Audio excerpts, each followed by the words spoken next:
오늘 우리에게 주시는 하나님의 말씀은 신명기 22장 1절에서 4절입니다.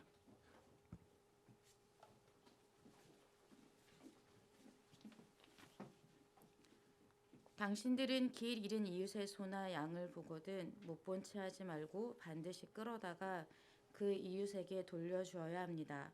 또 당신들은 그 이웃이 가까이에 있지 않거나 누구인지 알지 못한다 해도 그 짐승을 당신들의 집에 끌어다 두었다가 그 주인이 찾을 때에 돌려주어야 합니다.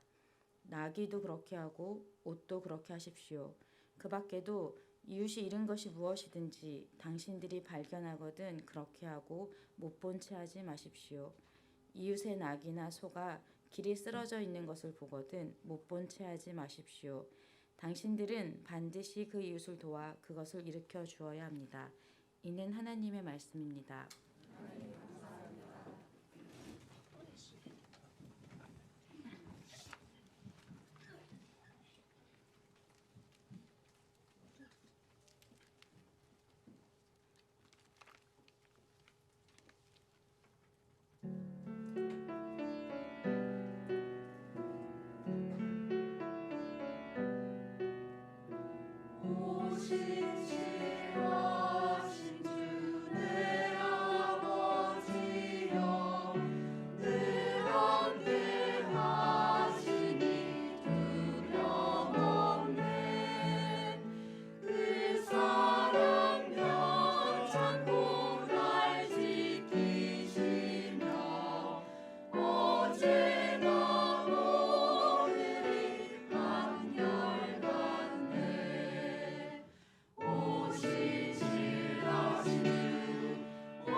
찬양 감사합니다. 오신 시를 하신 주 나의 구주, 요즘 저의 찬양 제목이기도 합니다. 부활하신 주님의 은총과 평화가 여러분과 함께 하시기를 간절히 기원합니다. 부활 절기를 지내고 있는 느낌을 갖고 계시나요? 부활절 하루만 부활절이 아니라 우리가 계속해서 부활 절기를 지내고 있다라는 것을 기억할 수 있으면 좋겠습니다. 앞으로 3주 동안 신명기 후반부에 있는 말씀을 같이 보려고 합니다. 신명기 법전에서도 마지막 부분에 해당되는 부분입니다. 신명기라는 말 뜻 자체가 거듭 신자고요. 목숨 명자지만 사실 이게 명령이라는 의미를 갖고 있기 때문에 거듭된 명령 혹은 두 번째 명령 이렇게 해석해 볼 수가 있습니다. 왜 두 번째가 되었느냐면요. 여러분 잘 아시는 것처럼 모세와 이스라엘의 출애굽 공동체가 애굽에서 탈출한 이후에 40년간의 광야 생활을 했잖아요. 탈출하자마자 처음 받게 된 계명들, 그것이 쓰여 있는 것은 출애굽기와 레위기입니다. 그 계명대로 어떻게 생활했습니까? 40년 동안 광야 생활을 했던 것이죠. 이제 바로 가나안 땅에 들어가려고 하는 가나안의 목도에 서 있는 그런 상황입니다.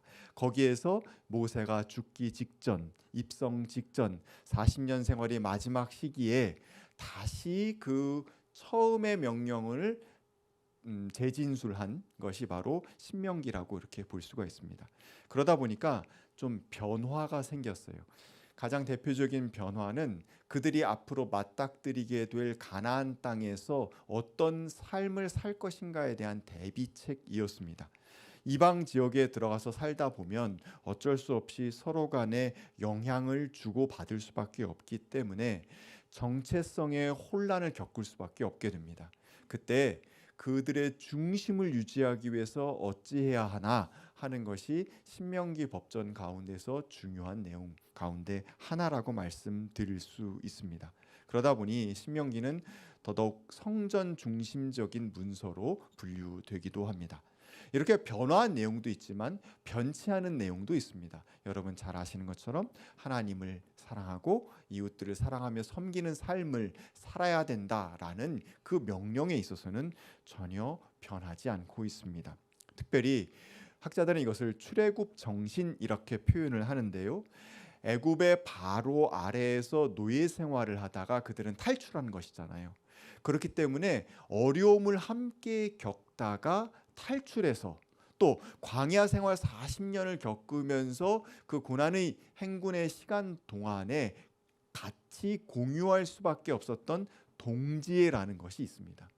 어려움을 같이 겪어낸 사람들이 필연적으로 서로 연결되어 있는 느낌들, 이런 것들이 그들 가운데 있다라는 말씀입니다. 예를 들어서 신명기 17장에 보시게 되면 이스라엘 왕이 지켜야 할 규정 같은 게 나오는데요. 거기서 중요한 점은 뭐냐면 백성을 업신여기면 안 되고 군림하면 안 된다. 나의 이익을, 왕의 이익을 위해서 백성을 다시 애굽으로 팔아넘기면 안 된다. 이런 내용이 담겨 있어요. 무슨 뜻이냐면 위계 사회가 아니라 하나의 동지가 되어 있는 너와 내가 함께 어려움을 겪어낸 마치 전우처럼 서로 어깨동무를 하며 앞으로도 계속 나아가야 하는 형제요 자매라는 의식, 이것이 신명기 가운데 아주 짙게 배어져 있습니다. 그래서 주변 사람들과 형제자매로서 어떻게 지낼 것인가 하는 것이 굉장히 중요한 관심사다라고 말씀드릴 수 있습니다. 이후에 왕들을 평가할 때 신명기 역사가들의 평가의 지점은 바로 거기에 있습니다. 나라를 얼만큼 부강하게 했느냐, 영토를 얼만큼 넓혔느냐, 전쟁에서 승리했냐, 패배했냐. 물론 기록이 없다란 뜻이 아니라 있지만 이 왕이 성공적인 왕, 이 왕이 훌륭한 왕이냐라는 것을 가늠하기 위한 가늠자는 바로 여기에 있습니다. 그가 자신의 백성들과 형제로서 자매로서 지냈는가라는 질문입니다. 그것을 성공적으로 수행한 왕은 훌륭한 왕이고 믿을 만한 왕이고 앞으로도 기록되어서 기억되어야 할 왕으로 남겨져 있습니다. 오늘의 본문의 내용을 간단하게 살펴보면 내용은 아주 쉽습니다. 막 제가 길을 가고 있었어요. 그런데 웬 소를 한 마리 만난 거죠. 근데 아무리 주위를 둘러봐도 소 주인이 보이지 않는 거예요.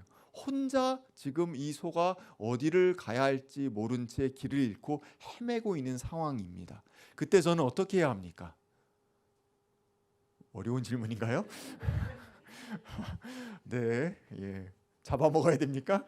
네, 소고기 저도 좋아합니다만, 소를 어떻게 해야 됩니까? 주인을 찾아줘야겠죠. 예. 소뿐만이 아니라 양이든 낙이든 길을 잃은 짐승을 보면 당연히 주인을 찾아주어야 합니다. 여기에서 성경은 반드시 그렇게 해야 된다라고 기록하고 있습니다. 근데 주인을 찾아주고 싶은 마음은 있었어요, 제가. 근데 누군지 모르겠어요.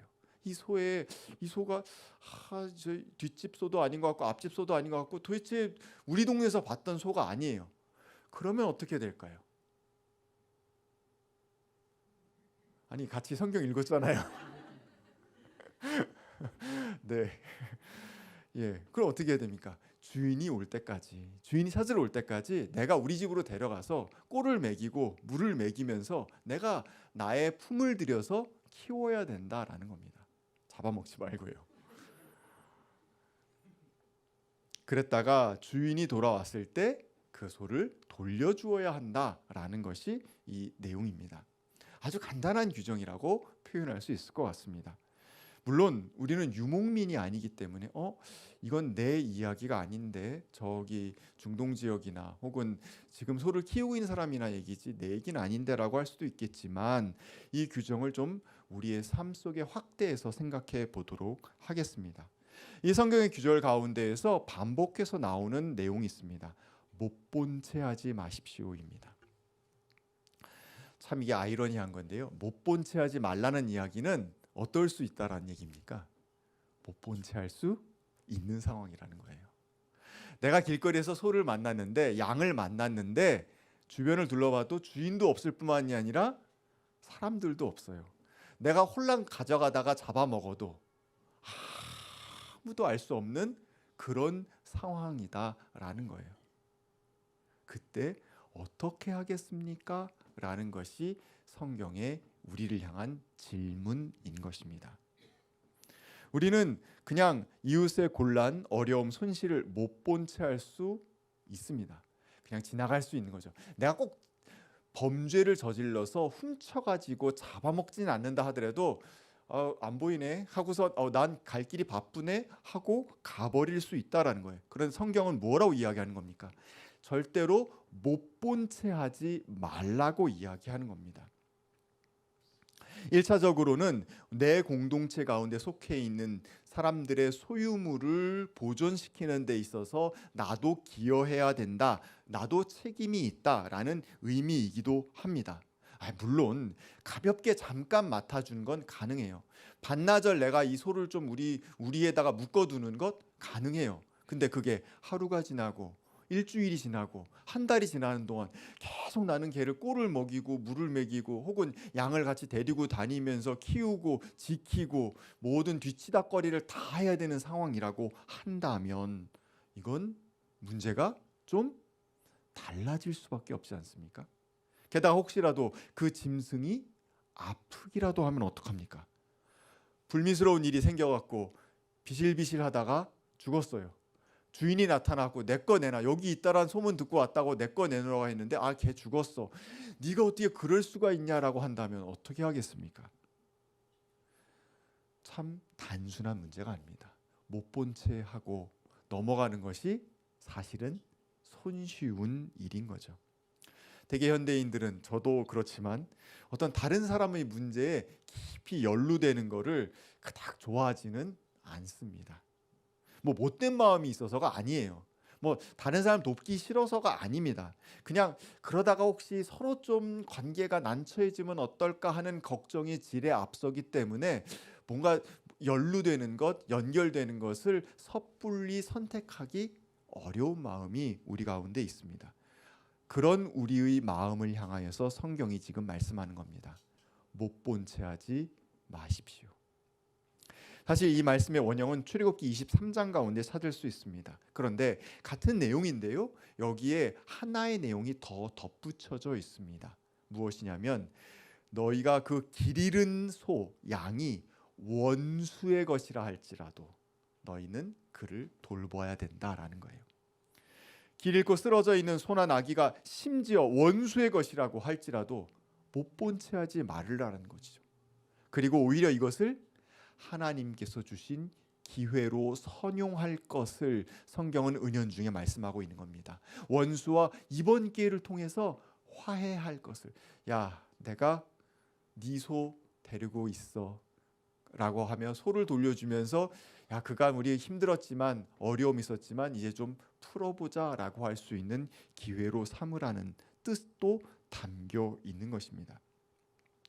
공동체에 속해 있다라는 것, 그것은 내 공동체의 일원들의 삶을 살펴볼 수 있는 넓은 마음을 품는 것을 의미합니다. 단지 소극적으로 그 사람에게 어떤 해코지를 안 하고 나쁜 짓을 안 하는 것만으로 나는 이 공동체에 속해 있다라고 할 수는 없다라는 거예요.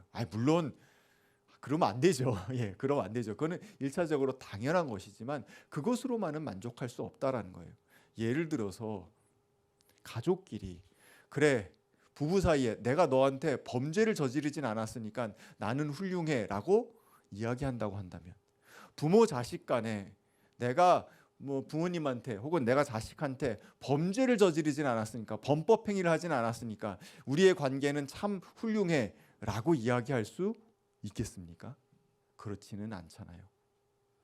이건 최소한의 요건인 것이고, 우리는 가족에게 조금 더 신경 쓰고 그에게 연루되고 그의 고민 속에, 그의 아픔 속에 같이 있지 않습니까? 공동체란 바로 그런 것입니다. 소극적으로 악행을 저지르지 않는 것으로 만족하는 것이 아니라 적극적으로 내 삶의 여지를 내어주고 그 사람의 삶에 조금씩 침투해 들어가는 것, 그것이 공동체입니다. 서로의 삶의 일정 부분 조금씩 책임을 져가고 관심을 기울이고 사랑의 수고를 쓰는 것을 기뻐하는 삶, 그것이 바로 공동체의 삶입니다. 근데 여기서 아주 중요한 지점이 있습니다. 그럴 여건이 갖춰져 있어야 돼요. 내가 한 행동을 상대방이 받아줄 것이라는 기초적인 신뢰가 있어야 돼요. 내가 어떤 선행을 베풀었을 때, 혹은 내가 그 사람의 삶 속에 끼어 들어갔었을 때 그가 나를 받아줄 거라는 믿음이 있어야 된다라는 것이죠. 나의 수고를 상대방이 인정해주고 고마워해주고, 그리고 그것 가운데 서로 기뻐하면서 다음번에는 나의 어려움 가운데 그가 기꺼이 함께하려는 마음을 가질 수 있을 때, 서로가 서로의 삶 속에 오갈 수 있는 여건이 마련되어 있을 때 이것이 가능하다라는 거예요. 못 본 채 하지 않는 것, 그것이 충분히 가능하려면 믿음이 있는 동반자적 관계라는 확신이 우리 가운데 있을 때 가능한 거예요.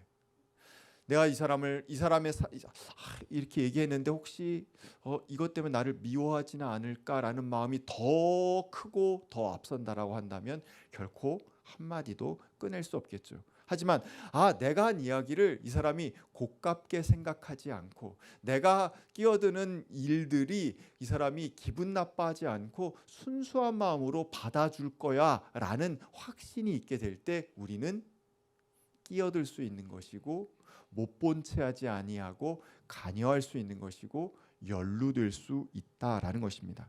그렇기 때문에 행위의 결과물보다도 행위의 출발점 앞서 있는 상호 신뢰성이 정말 중요합니다. 그런데 이것은 한 번에 생기는 것은 아니에요.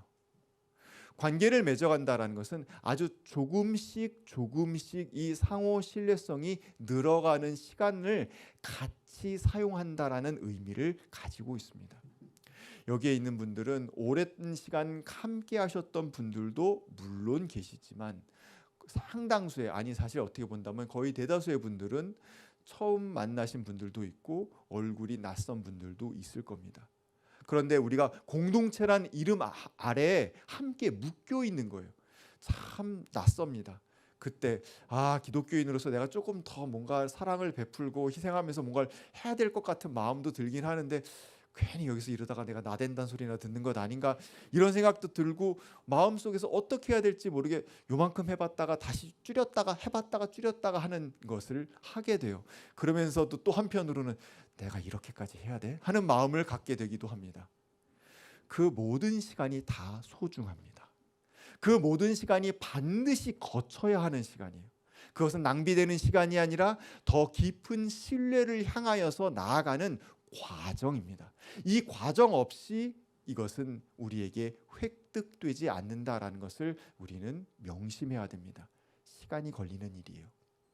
중요한 일일수록, 그리고 의미 있는 일일수록 시간이 걸립니다. 그 시간을 충분히 겪어내야지 서로의 삶 속에 돈독함이 진득하게 붙어 있을 수 있게 된다고 저는 생각합니다. 이러한 상호 신뢰성을 갖는 것, 사실 이스라엘 백성은 어떠한 상황 속에서 이런 상호 신뢰성을 획득했습니까?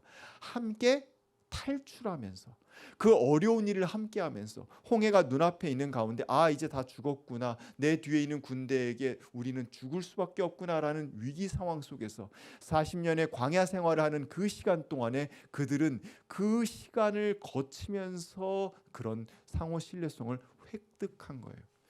그렇다고 제가 우리 40년 뒤에 봅시다, 40년은 걸릴 것 같아요, 이런 뜻을 하는 건 아니에요. 하지만 좀 더 여유로운 마음을 가지고 천천히 우리가 서로 상호 신뢰성을 획득해 나아가야 할 것입니다. 그때 우리는 우리의 삶 속에 조금씩 더 개입할 수 있는 것이고, 내 삶에 있는 한 부분들을 조금씩 내어줄 수 있는 관계가 될 것이라고 저는 생각합니다. 우리가 약자를 보호해야 된다라는 말 누구나 다 쉽게 합니다. 뭐 크리스찬이든 크리스찬이 아니든지 간에 누구나 동의하는 이야기입니다. 그런데 성서는 늘 한 걸음 더 나아갈 것을 이야기합니다. 약자의 권리를 이야기해요. 약자는 시혜를 받아야 될 존재가 아니에요. 약자 나름 그 연약한 존재 자체로 이 땅에 있다는 그것 하나만으로 그는 살아있을 권리가 있다라고 성경은 이야기합니다. 돌봄을 받을 권리, 그것이 있습니다. 우리도 모두 마찬가지입니다. 우리들 한 사람 한 사람이 다 돌봄을 받을 권리가 있는 사람들이고, 그것을 서로 나눌 수 있는 공동체가 될 수 있기를 원합니다. 신명기에서는 그래서 사회 경제적인 행동과 종교적인 행동을 일치시키는 것을 목표로 삼고 있습니다. 즉, 내가 사회에서 생활하고 있는 행동의 양식과 내 신앙의 태도가 일치되어야 한다라는 거예요. 내 신앙으로는 이런 멋진 면모를 가지고 고백하면서 사회에 나가서는 전혀 그렇지 않은 삶을 산다고 한다면 그는 신명기 법전 바깥에 있는 사람이 되는 것이죠. 때때로 저한테 이야기하시는 분들 중에서 회사 생활 같이 하는 사람이 있는데 그분이 교회 나간다는 얘기만 좀 안 했으면 좋겠다고 하는 분들이 있어요. 아마 무슨 뜻인지 아마 잘 아실 겁니다. 혹시 우리가 그런 사람은 아닌지도 심각하게 고민해 봐야 합니다. 주일날은 환한 얼굴을 가지고 인자한 미소로 서로 마주하지만 주중의 사회생활 가운데에서는 모두가 피하는 사람이 된다면 우리의 삶은 헛된 것이라고 이야기할 수밖에 없을 것입니다. 신명기는 일상에서의 삶과 종교의 삶을 구분하지 않습니다. 이스라엘 사람이 이스라엘 사람에 대해서뿐만이 아니라 이스라엘 사람이 외국인을 대할 때도 그리해야 한다라고 분명하게 적고 있거든요. 고대 신분제 사회임에도 불구하고 인종, 출신, 신분에 상관없이 모두 율법 앞에서 평등하다라는 것이 신명기의 정신입니다. 우리식으로 다시 가져와서 이야기한다면 우리가 만나고 있는 이 사회에서 만나게 되는 여러 연약한 사람들, 여러 약자들, 그들 앞에서 우리가 어떤 태도를 가져야 하는가 하는 것을 충분히 생각해 볼 수 있을 것이다라고 믿습니다. 예수님께서 들려주신 이야기 가운데에서 강도 만난 사람의 진정한 이웃은 누구인가에 대한 이야기 있습니다. 여러분 아마 모두 잘 아실 것이다라고 생각합니다. 어떤 유대인이 여리고 가는 길 가운데 강도를 만나서 재산도 잃고 몸도 크게 다치게 되죠. 제사장도 지나가고 레위인도 지나가지만 모두 어떻게 합니까? 못 본 채 합니다. 물론 합당한 이유는 있었을 거라고 믿어 의심치 않습니다. 예를 들어서 행여라도 시체를 만지게 되면 곧바로 있을 예정된 제사를 제대로 집전할 수 없어서 더 큰 피해를 낳을 수 있으니까 나는 지금 어쩔 수 없어라고 하면서 지나갔을 수도 있어요. 하지만 한 사마리아인은 끝끝내 그 길에 누워 있는 강도당한 사람의 삶에 연루됩니다.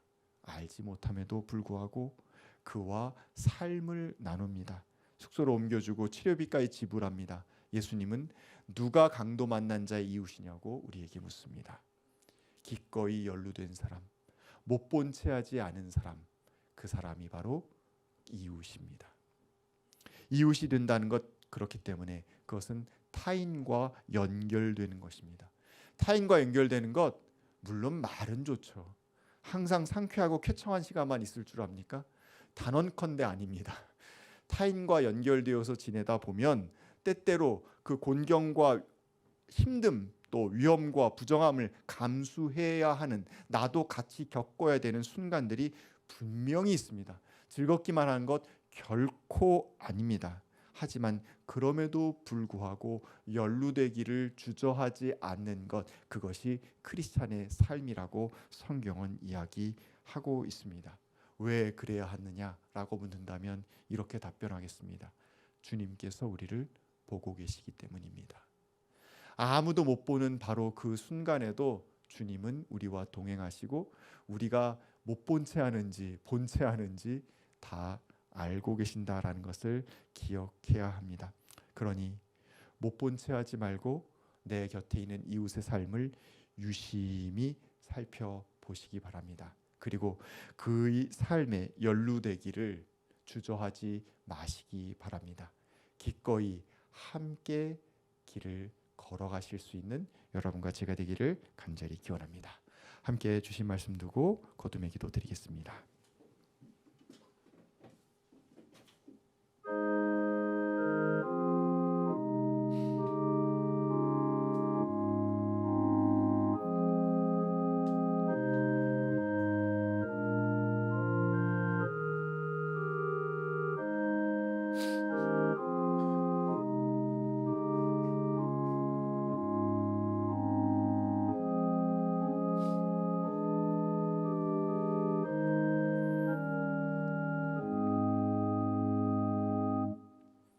사랑의 하나님, 우리가 살면서 못 본 척 한 적 많습니다.